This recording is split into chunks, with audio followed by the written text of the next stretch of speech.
नाशिक लोकसभेच्या जागेवरील महायुतीतील तिढा अद्याप सुटलेला नसताना भाजप पक्षश्रेष्ठींकडून नाशिकमधील महंत अनिकेत शास्त्री यांना निवडणुकीला लागा, निवडणुकीची तयारी करा असे आदेश देण्यात आल्याची माहिती मिळाली असून या संदर्भात बोलण्यासाठी आपल्यासोबत स्वामी अनिकेत शास्त्री आहेत। महंत, काय सांगाल, तुम्हाला भाजप पक्षश्रेष्ठींकडून निवडणुकीच्या तयारीला लागा असे आदेश देण्यात आल्याची माहिती मिळाली आहे, कितपत तथ्य आहे? वेळोवेळी गेल्या अनेक महिन्यांपासून केंद्र सरकार, केंद्रातील पक्षश्रेष्ठी असतील किंवा राज्यातील पक्षश्रेष्ठी असतील, या सर्वांशी सकारात्मक चर्चा झाली आणि काल चर्चेअंती असं सांगण्यात आलं की थोडेच दिवस राहिलेले आहेत, कोणत्याही क्षणी उमेदवार जाहीर होऊ शकतो, तुमच्या नावाचे प्रथम विचार आम्ही सर्व करत आहोत। आणि अशा वेळेस जर का कोणत्याही कागदपत्रांमध्ये कमतरता असेल, कायदेशीर बाबी जर पूर्ण करता येत नसतील किंवा तिथे कोणती अडचण असेल तर तसं होता कामा नये। तुम्ही लवकरात लवकर सर्व गोष्टींची तयारी करा।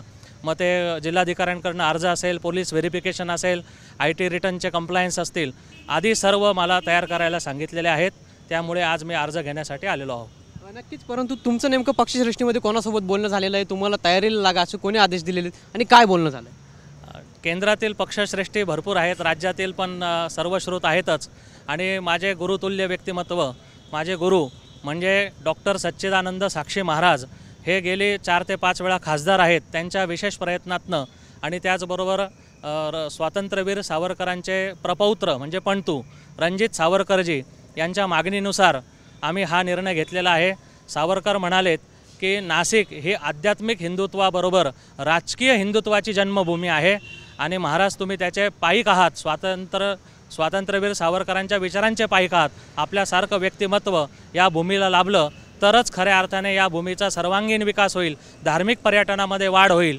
मंत्रभूमी ते यंत्रभूमी, त्वम ज्ञानमयो विज्ञानमयोसी, या नाशिक क्षेत्रातनं अनेक मोठे कार्य घडलेले आहेत। सिंहस्थ कुंभमेळा असेल, प्रभू श्रीरामाचं काळाराम मंदिर असेल आणि त्याचबरोबर अयोध्या राम जन्मभूमीप्रमाणे हनुमान जन्मभूमीचं येथे भव्य दिव्य असं मंदिर निर्माण असेल, असे अनेक कार्य या भूमीमध्ये घडले पाहिजे।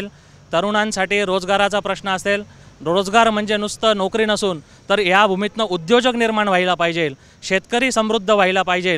असं कार्य हे फक्त आणि फक्त अभ्यासू, ज्ञानी, विद्वान आणि धर्मरक्षक अशांच्या माध्यमातूनच होऊ शकतं, असा त्यांचा विचार असल्यामुळे आम्ही हा निर्णय घेतलेला आहे। नक्कीच, नाशिक लोकसभेतील आपण जर बघितलं, महायुतीतील तिढा अद्याप सुटलेला नाही आहे।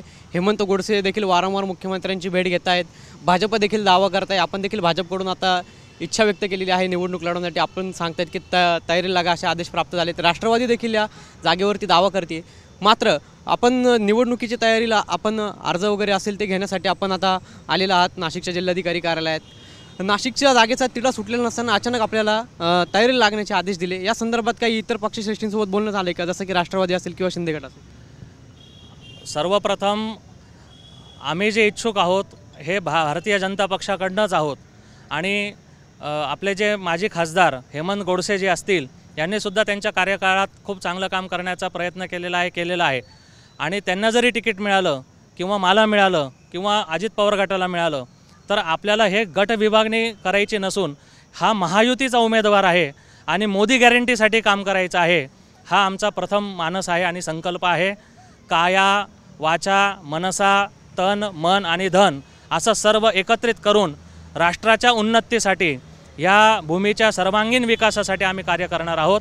त्यामुळे उमेदवारी कोणालाही मिळो, आमची काही हरकत नाही। मोदीजींसाठी, मोदी गॅरंटीसाठी आम्ही काम करणार आहोत। नक्कीच, आपल्याला तयारीला लागा असे आदेश दिलेले आहेत। ह्या नाशिकच्या जागेचा तिढा कधीपर्यंत सुटेल वगैरे अशी काही माहिती मिळाली का आपल्याला? काल जी आमची चर्चा झाली त्यावरनं हेच सांगण्यात आलं की कोणत्याही क्षणी, म्हणजे आज किंवा उद्या कोणत्याही क्षणी उमेदवार जाहीर होऊ शकतो। त्यामुळे तुम्ही तयारीला लागा। त्यानुसार आम्ही तयारीला लागलो आहोत। चर्चा कोणाशी झाली? मगाशी सांगितल्याप्रमाणे केंद्रातील अनेक श्रेष्ठी आहेत, राज्यातील श्रेष्ठी आहेत। आता नाव घ्यायचं तर सर्वांना माहितीच आहे। तसं म्हटलं तर मध्यंतरी आमचे नाशिकचे माजी पालकमंत्री गिरीश महाजन यांच्याशी चर्चा झालेली आहे, फडणवीस साहेबांशी चर्चा झालेली आहे, केंद्रातील अनेक दिग्गज नेत्यांशी त्यांना ज्यांनी कार्यभार दिलेला आहे त्या सर्व अधिकाऱ्यांशी आमची चर्चा झालेली आहे।